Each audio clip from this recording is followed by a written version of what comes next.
लोकसभा चुनाव के दूसरे चरण में 26 अप्रैल को जालौर सिरोही लोकसभा सीट पर मतदान होने वाला है। जालौर सिरोही सीट पर भाजपा के लुम्बाराम चौधरी और कांग्रेस के वैभव गहलोत के बीच सीधी टक्कर है। 2019 में हुए लोकसभा चुनाव में भाजपा के देवजी पटेल और कांग्रेस के रतन देवासी के बीच सीधा मुकाबला था। 2019 के चुनाव में भाजपा के देवजी पटेल ने कांग्रेस के रतन देवासी को बड़े अंतर से हराया था।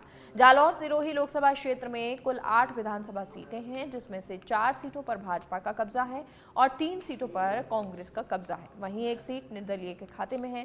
ऐसे में देखना होगा कि करीब 23 लाख से ज्यादा मतदाता किसे वोट देते हैं और जालौर सीट का समीकरण क्या रहता है। दूसरे चरण में होने वाले मतदान की अगर बात करें तो जालौर सिरोही का लोकसभा क्षेत्र का जो चुनाव है वो भी दूसरे चरण में होने जा रहा है। दूसरे चरण में 26 अप्रैल को यहाँ पे मतदान होगा। लेकिन अगर जालौर सिरोही के जातीय समीकरण की अगर बात करें तो जालौर सिरोही के अंदर जातीय समीकरण है वो बड़ा फैक्टर है यहाँ पे, और दोनों ही पार्टियों ने इसी फैक्टर को आधार मानते हुए दोनों ही पार्टियों ने भाजपा की तरफ से भी ओबीसी वर्ग को और कांग्रेस की तरफ से भी ओबीसी वर्ग को यहाँ पे मैदान में उतारा है। लेकिन यहाँ पे अगर जालौर सिरोही के जातीय समीकरण की बात करें तो यहाँ पे SC ST वर्ग का यहाँ पे जो है वो बाहुल्य बहुत ज़्यादा है। और यहाँ पे अगर SC के मतदाताओं की बात करें तो SC के मतदाता यहाँ पे करीब 4.5 लाख मतदाता है। वहीं अगर ST के मतदाताओं की बात करें तो ST के भी 3.5 लाख के से ज़्यादा जो मतदाता है वो यहाँ पे है।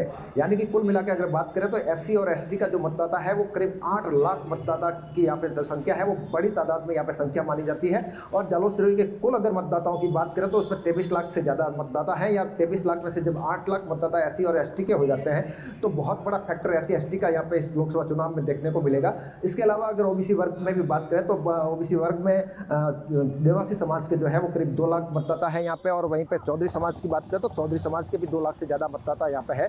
इसके अलावा भी जो छोटी छोटी जातियाँ हैं उन छोटी छोटी जातियों में भी यहाँ पे बहुत बड़ा फैक्टर है। लेकिन सबसे बड़ी अगर बात की जाए तो सामान्य वर्ग के अंदर जो राजपूत मतदाता है और जो ब्राह्मण मतदाता है उनकी भी यहाँ पे बहुत बड़ी संख्या है, और करीब 4 से 5 लाख के बीच में जो राजपूत और ब्राह्मण मतदाताओं की संख्या बताई जाती है। यानी कि कुल मिलाकर के अगर बात की जाए तो यहाँ पे जातीय समीकरण के आधार पर पार्टी चुनाव लड़ने की जो तैयारियां करती है और जो टिकट का बंटवारा करती है, इसमें इस बार दोनों ही पार्टियों ने भले ही ओबीसी वर्ग के प्रत्याशियों को मैदान में उतारा है, लेकिन इसके अलावा भी यहाँ पे स्वर्ण जातियों का और SC ST वर्ग के मतदाताओं का यहाँ पे भारी रोल देखने को मिलेगा। और वो जो ये दोनों वर्ग जो SC ST वर्ग और जो सामान्य वर्ग के जो लोग हैं वो जो डिसाइड करेंगे उसी के आधार पर यहाँ पे पार्टियों की जीत